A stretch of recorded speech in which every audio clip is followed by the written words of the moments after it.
uzat.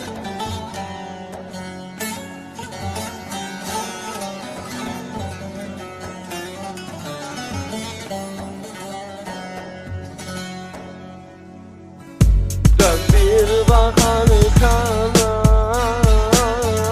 ne bıraktın yar? Kırılmış bir dalım, yeşermem gayrı. Baktım ki ufuktan cananım gelmez, boşuna mıydı bunca emekler? Şimdi neredesin söyle kiminle, aklına gelmem unuttun bile. Sımsıkı sarıldın o akşamın sabahında başkasına sarıldın. Bitmiyor akşam anın kalmasın, beni kaybettin, hadi gül bakalım. Yandım Allah'ım, nasıl bir şey bu, karşımda durun. Selvi boylu engel olamıyorum, uzak tutun onu.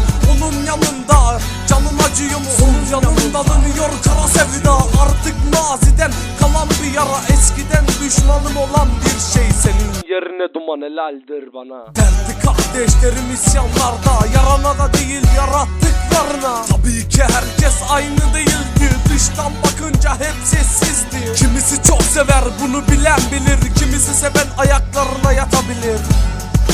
Aynı senin